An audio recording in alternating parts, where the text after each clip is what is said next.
Hi guys, പുതിയൊരു വീഡിയോയിലേക്ക് സ്വാഗതം. അപ്പോൾ നമുക്കിന്നൊരു ചോക്ലേറ്റ് ഐസ്ക്രീം, വളരെ ടേസ്റ്റിയും ഹെൽത്തിയും ആയിട്ടുള്ളൊരു ചോക്ലേറ്റ് ഐസ്ക്രീം എങ്ങനെ ഉണ്ടാക്കുന്നത് ഞാൻ കാണിച്ചു തരാം കേട്ടോ. ഇപ്പോൾ ഇതെൻ്റെ ഫസ്റ്റ് ട്രയലായിരുന്നു. ഇപ്പോഴൊക്കെ ട്രെൻഡിങ് ആയിട്ടുള്ള ഒരു ഹെൽത്തി ചോക്ലേറ്റ് ഐസ്ക്രീം ഉണ്ടല്ലോ, അപ്പം ഞാനത് എന്താ പറയുക കണ്ടപ്പോൾ എൻ്റെ ഒന്ന് ട്രൈ ചെയ്യണമെന്ന് ആഗ്രഹം തോന്നി. അങ്ങനെ എൻ്റെ ഫസ്റ്റ് ട്രയലായിരുന്നു കേട്ടോ. അപ്പോൾ നമ്മുടെ കുഞ്ഞുങ്ങൾക്കൊക്കെ നമ്മൾ പുറത്തുനിന്നുള്ള ഐസ്ക്രീമൊക്കെ എത്ര നല്ലതെന്ന് പറഞ്ഞാൽ അതിനകത്തൊക്കെ ഒരുപാട് ഷുഗറും അതുപോലെ ഒരുപാട് വേണ്ടാത്ത എന്താ പറയുക നമ്മൾ ശരീരത്തിന് നല്ലതല്ലാത്ത ഒരുപാട് കെമിക്കൽസൊക്കെ അവർ ആഡ് ചെയ്തിട്ടുണ്ടാവും. അപ്പം നിങ്ങൾ വീട്ടിൽ എന്താ പറയുക സിമ്പിളായിട്ടുള്ള ഇൻഗ്രീഡിയൻസ് ഒക്കെ വെച്ച് കുഞ്ഞുങ്ങൾക്ക് ഇതുപോലെ ഉണ്ടാക്കി കൊടുക്കുക. അപ്പം നമുക്ക് വീഡിയോയിലേക്ക് പോകാം. അതിന് ഞാൻ എടുത്തിരിക്കുന്നത് പാലാണ് കേട്ടോ. ഞാനത് ഫ്രിഡ്ജിൽ വെച്ചിട്ട് നന്നായിട്ട് എന്താ പറയുക ഫ്രീസറിൽ വെച്ചിട്ട് ഇത്തിരി കട്ടയാക്കിയിട്ടുണ്ടായിരുന്നു. പിന്നെ റോബോസ്റ്റ ബനാന എടുത്തിട്ടുണ്ട്, ഒരു 3 ചെറിയ സൈസ് ആണെന്ന് തോന്നുന്നു, ഒരു 3 എണ്ണം മുറിച്ച് അതും ഞാൻ ഫ്രീസറിൽ ഒരു ദിവസത്തോളം ഫ്രീസറിൻ്റെ അടിയിൽ തട്ടിൽ വെച്ചിട്ടുണ്ടായിരുന്നു കേട്ടോ. പിന്നെ അതുപോലെ നട്ട്സ്, ഞാൻ കാഷ്യൂ നട്ട് എടുത്തിട്ടുണ്ട്, ആൽമണ്ട് എടുത്തിട്ടുണ്ട്, ഡേറ്റ്സും എടുത്തിട്ടുണ്ട്. അപ്പോൾ അത് ഞാൻ വെള്ളത്തിൽ സോക്ക്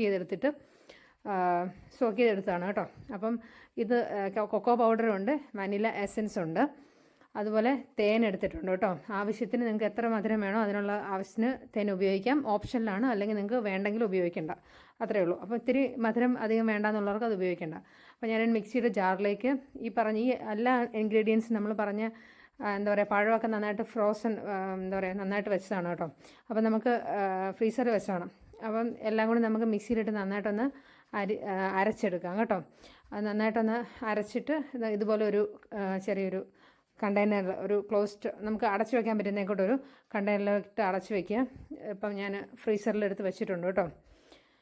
അപ്പോൾ ഇത് ഫ്രീസറിൽ നിന്ന് എടുത്തിട്ടുള്ള വീഡിയോ ആണിത് കേട്ടോ. അപ്പോൾ അത്യാവശ്യം നല്ലൊരു കട്ടിയായിട്ടുണ്ട്. പിന്നെ ഞാൻ ഇതിൻ്റെ കൂടെ കഴിക്കാൻ വേണ്ടി കുറച്ച് മാതളനാരങ്ങയും കുറച്ച് ആപ്പിളും പിന്നെ കുറച്ച് കോൺഫ്ലെക്സും എടുത്ത് വെച്ചിട്ടുണ്ട് കേട്ടോ. അപ്പോൾ അതിൻ്റെ കൂട്ടത്തിൽ കഴിക്കുമ്പോൾ ഒരു പ്രത്യേക ഒരു ടേസ്റ്റ് ഉണ്ട് അത് കഴിക്കാൻ വേണ്ടിയിട്ട്. പിന്നെ എനിക്കിതിൽ നെഗറ്റീവായിട്ട് തോന്നിയിട്ടുള്ളത് കുറച്ച് എന്താ പറയുക ഒരു ബനാനയുടെ ടേസ്റ്റ്, ആ ഒരു പഴത്തിൻ്റെ ടേസ്റ്റ് നന്നായിട്ട് എടുത്ത് നിൽക്കുന്നുണ്ട്. നമുക്ക് കറക്റ്റ് അറിയാൻ പറ്റുമോ പഴം അതിൻ്റെ അകത്തുണ്ടെന്നുള്ളത്. അപ്പോൾ അതാണ് എനിക്ക് നെഗറ്റീവായിട്ട് തോന്നിയത്. പക്ഷേ എന്നാലും നമ്മൾ കുഞ്ഞുങ്ങൾക്ക് കൊടുക്കുമ്പം ഇങ്ങനെയുള്ള സംഭവങ്ങളൊക്കെ വീട്ടിൽ തന്നെ ഉണ്ടാക്കിയത് കൊടുക്കുമ്പം നല്ലതല്ലേ. അപ്പോൾ നിങ്ങളെല്ലാവരും ഒന്ന് ട്രൈ ചെയ്യുന്നു.